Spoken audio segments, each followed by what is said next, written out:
There are fights the UFC can build with noise, and then there are fights that build pressure on their own. And right now, the welterweight division is sitting on the second kind, because without an announcement, without a poster, and without a single official word, the presence of Islam Makhachev moving upward and Shavkat Rakhmonov waiting undefeated has created a situation the promotion can't easily package, delay, or redirect. This isn't a rivalry driven by emotion or public demand. It's a structural problem forming quietly inside the rankings, where dominance meets an unresolved challenger, and the longer it remains unaddressed, the more it exposes how fragile control becomes when outcomes stop following the script. There is a point in every division where excitement turns into tension, and the welterweight division has quietly crossed that line, because this is no longer about who is next in rotation, but about who doesn't fit the system at all, as Islam Makhachev stands as a champion built on certainty, while Shavkat Rakhmonov remains an undefeated presence the rankings can't resolve. What makes this situation unsettling is not trash talk or hype, but silence. The kind that forms when everyone involved understands the risk before the audience does. Because one fighter represents control perfected over years at the highest level, and the other represents a problem that hasn't been tested, marketed, or diluted by defeat. This is the moment where the UFC usually steps in to guide the narrative. But here, the narrative is resisting guidance, forming on its own, as contenders wait, champions calculate, and the division holds its breath, knowing that once this collision becomes unavoidable, there will be no safe way to frame it as just another title defense. The comfortable belief is that time always clarifies contenders, that inactivity cools momentum, and that champions grow safer as challengers wait. But this situation does the opposite, because the longer Shavkat Rakhmonov remains unseen, the less information exists to manage him, and uncertainty is far more dangerous than decline. In most cases, absence creates doubt, but here, it concentrates threat, stripping away tape-driven confidence, and leaving only a record that has never been broken and a style that hasn't been fully solved at the elite level. The idea that momentum must be visible collapses when an undefeated fighter carries no visible wear, no public losses, and no narrative damage, only unanswered questions that grow heavier with time. At the same time, the assumption that dominance guarantees safety starts to fracture around Islam Makhachev, not because his control has slipped, but because control itself changes meaning when it leaves familiar ground. Champions are usually protected by structure, predictable challengers, promotional pacing, and stylistic hierarchies that the UFC understands well. Yet this matchup bypasses all of that because it is not being driven by popularity or pressure from the outside, but by alignment inside the rankings that refuses to resolve itself. The belief that champions only lose when rushed or overexposed doesn't hold here, because nothing about this collision is rushed, and nothing about it is inflated. What makes this reversal uncomfortable is that both fighters undermine the UFC's usual tools in different ways, as Islam's discipline removes chaos, while Shavkat's silence removes leverage, leaving the promotion without a clear narrative advantage. Normally, a challenger is shaped before being dangerous, softened through exposure, tested through losses, or slowed by politics.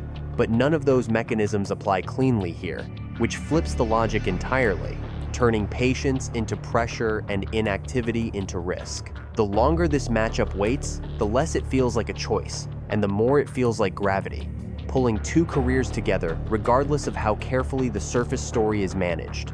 This is where belief fully collapses, because instead of hype creating danger, danger is creating hype retroactively, as fighters, analysts, and fans begin to sense that something fundamental is being delayed rather than developed. When dominance meets an unresolved variable, the system can't rely on precedent anymore, and in that space, the usual assumptions about timing, safety, and control stop functioning.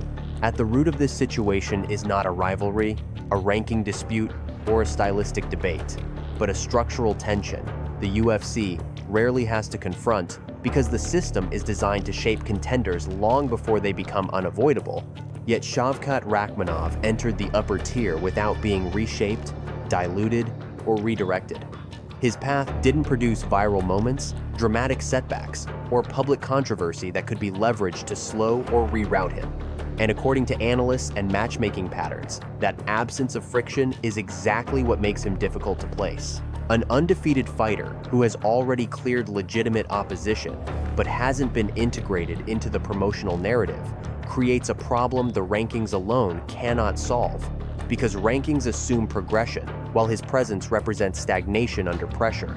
On the other side of that equation stands Islam Makhachev, whose career reflects the opposite relationship with the system, one built on predictability, preparation, and alignment with long-term planning. Champions like him are usually insulated by layers of control, from opponent selection to timing to divisional movement. But when a champion's dominance becomes so complete that it erases clear alternatives, the system begins to tighten around itself. The UFC can manage contenders, but it struggles when dominance narrows options instead of expanding them, because every decision begins to carry disproportionate risk, not just competitively, but structurally. This is where the real problem forms, because matchmaking relies on narratives that can be escalated or postponed, and this matchup resists both. It cannot be easily postponed without appearing evasive, and it cannot be easily escalated without destabilizing the division's hierarchy. Normally, challengers are filtered through losses, injuries, or stylistic gatekeepers, but in this case, the gate never closed. It simply stayed open, allowing an unresolved contender to remain present without being processed. That breaks the rhythm the UFC depends on, where uncertainty is gradually reduced rather than preserved. What makes this root issue more severe is that neither fighter contributes to the usual pressure valves, as there is no public animosity to exploit, no manufactured urgency, and no external demand forcing a rushed decision. Instead, pressure builds internally, among contenders who wait, champions who calculate, and a promotion that understands that once this fight is made, there is no reset button. Win or lose, the outcome will redefine the division's structure rather than simply advance it. And systems are always most vulnerable at moments of redefinition. This is why the situation feels heavier than a normal title conversation, because it isn't about whether the fight makes sense. It's about whether the system can absorb the consequences cleanly.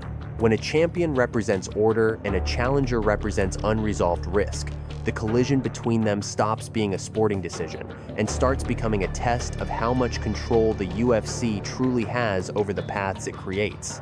When this matchup is viewed purely on the surface, it looks like a simple clash between an established champion and an undefeated contender. But underneath that framing lies a collision of systems, timing, and unresolved questions that the sport rarely has to confront all at once. Islam Makhachev represents a style refined through years of repetition at the highest level, built around control, patience, and the ability to remove chaos from a fight, while Shavkat Rakhmonov represents pressure that has never been fully measured, a forward-moving threat whose record suggests inevitability, but whose ceiling remains undefined. This isn't just a meeting of skills. It's a confrontation between predictability and uncertainty, and those two forces behave very differently once the cage door closes. From a tactical perspective, analysts often point to wrestling, endurance, and adaptability. But those conversations miss the deeper issue, because this collision is less about who has answers and more about who forces questions that can't be rehearsed.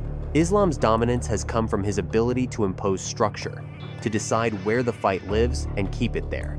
Yet that control has been tested primarily against opponents whose limits were already mapped. Shavkat enters without that map, carrying a style that blends pressure and composure in a way that doesn't rely on early chaos, making him difficult to read and even harder to rush.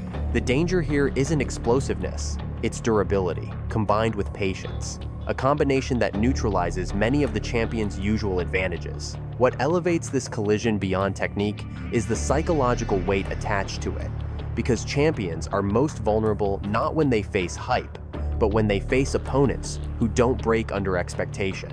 Shavkat has never been forced to recalibrate after defeat, and Islam has rarely been forced to improvise outside his preferred structure, creating a scenario where the first major adjustment could decide the entire narrative of the fight.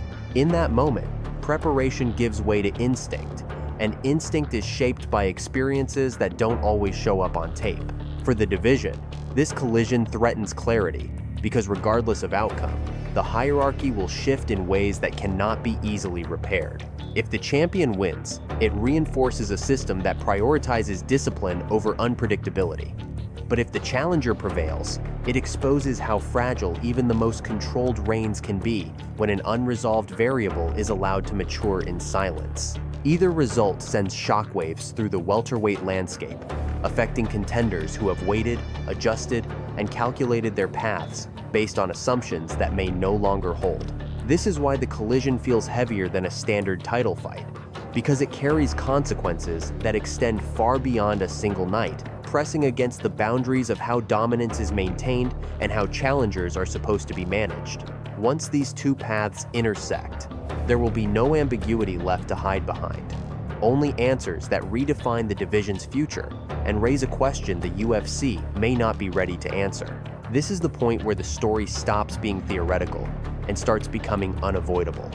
Because once these two trajectories intersect, there is no framing that can soften what happens next, as Islam Makhachev and Shavkat Rakhmonov represent two forms of pressure that rarely meet at the same time. Islam's career has been defined by imposed order, by his ability to decide pace, position, and consequence, turning elite opponents into participants inside a structure they didn't design, while Shavkat's rise has been defined by forward inevitability, a style that doesn't rely on chaos or early dominance, but on the slow erosion of resistance. When these approaches collide, the danger is not in explosiveness or highlights, but in endurance of control, because whichever system breaks first will likely determine the fight long before the final minutes arrive. What makes this collision uniquely tense is that neither man depends on mistakes from the other to succeed, meaning the margin for error shrinks to almost nothing. Islam's dominance has thrived in environments where discipline suffocates ambition, yet Shavkat's pressure thrives in spaces where discipline alone is not enough to discourage forward movement. This creates a scenario where control must be constantly reasserted rather than established once, and pressure must be managed without relying on fatigue or panic. The fight, if it happens, would not be defined by sudden shifts, but by incremental moments where one fighter realizes the usual solution no longer produces the usual result. Psychologically, this collision carries weight that few matchups can replicate, because both fighters arrive without visible doubt attached to their identities. Shavkat has never had to answer questions after a loss, and Islam has rarely had to chase a fight from behind, which means the first major adjustment either man is forced to make will occur under conditions neither has publicly experienced. That moment, when preparation gives way to reaction, is where control is either reaffirmed or quietly lost. And those moments don't announce themselves with drama, they reveal themselves in small positional concessions that compound over time. For the division, the collision threatens the illusion of stability, because rankings assume linear outcomes, and this matchup defies linear logic. If Islam wins, it confirms that structure, discipline, and systemized dominance can neutralize even the most unresolved challengers, reinforcing a hierarchy built on predictability. If Shavkat wins, it sends a far more disruptive message, that an undefeated contender allowed to mature outside the promotional spotlight can bypass the usual safeguards and overturn order in a single night. Either result reshapes how future contenders are managed, not just at welterweight, but across divisions. This is why the collision feels heavier than a typical title fight, because it doesn't just answer who is better. It answers whether control or inevitability defines the next phase of the division. Once these two paths finally meet, the outcome will close one narrative permanently and expose the cost of delaying it, leaving behind a version of the welterweight landscape that cannot be rolled back or rewritten. At this stage, the stakes are no longer confined to a belt or a headline, because this matchup threatens to redefine how legitimacy is earned and protected inside the UFC, as Islam Makhachev stands as proof that discipline, repetition, and structure can still dominate at the highest level, while Shavkat Rakhmonov represents the danger of an unanswered resume, one that has never been softened by defeat or reframed by controversy. For the champion, a win doesn't just extend a reign, it validates an entire philosophy of control across divisions, reinforcing the idea that preparation can neutralize even the most uncomfortable threats. For the challenger, victory wouldn't simply mean becoming champion. It would signal that the system failed to process him in time, allowing an unresolved variable to overturn order in a single night. Beyond the fighters themselves, the division carries its own risk, because every contender below them has been calculating their future based on assumptions that this fight destabilizes. Careers are planned around timing, matchups, and perceived ceilings. And when a division's hierarchy is suddenly rewritten, those plans collapse without warning. If Islam prevails, the message sent is one of consolidation, that dominance can stretch upward without losing coherence, narrowing opportunities, and forcing contenders to wait longer and prove more. If Shavkat prevails, the message is far more disruptive, suggesting that patience and silence can be just as dangerous as hype, and that staying undefeated outside the spotlight may be the most efficient path to the top. For the UFC itself, the stakes cut even deeper, because this is not a matchup that can be spun easily after the fact. A clean outcome forces a clear direction, eliminating flexibility and exposing the cost of delay, while a competitive, grinding fight raises new questions about matchmaking, divisional movement, and how future champions should be positioned. Promotions thrive on optionality, on being able to pivot narratives quickly. But this fight removes those escape routes, locking the organization into consequences that extend well beyond one event. This is why the tension surrounding this collision keeps building even without official confirmation, because everyone involved understands that once it happens, the division will not return to its previous shape. Win or lose, one system will be validated and the other exposed. And that outcome will quietly influence how contenders are handled, how champions are moved, and how much uncertainty the UFC is willing to tolerate in the future. The longer this fight waits, the heavier those stakes become, turning anticipation into pressure and speculation into inevitability as the sport edges closer to a moment that can no longer be postponed without revealing exactly what it's trying to protect. At some point, every division is forced to reveal what it values more, control or uncertainty. And this situation is quietly pushing the welterweight landscape toward that moment, because delaying the collision between Islam Makhachev and Shavkat Rakhmonov doesn't reduce risk, it concentrates it. The longer this fight exists as an idea rather than an event, the more it exposes the tension between a system built on structure and a challenger who refuses to be processed by it, leaving everyone involved waiting for an answer that can no longer be softened by narrative or timing. If this matchup happens and the champion prevails, it confirms that discipline and preparation can still absorb even the most uncomfortable variables, reinforcing a model the UFC has relied on for years. But if the challenger succeeds, it forces a far more difficult reckoning, one that questions how many unresolved threats have been allowed to mature in silence, and how much control the system truly holds once inevitability takes over. Either way, the outcome won't just crown a winner, it will define how future contenders are shaped, delayed, or fast-tracked across divisions. And that is the question hanging over this entire story, not who wins on the night, but what the UFC is actually willing to risk to maintain order, because when dominance finally meets the one problem it couldn't resolve early, the result doesn't just end a fight, it exposes the limits of the system that built it.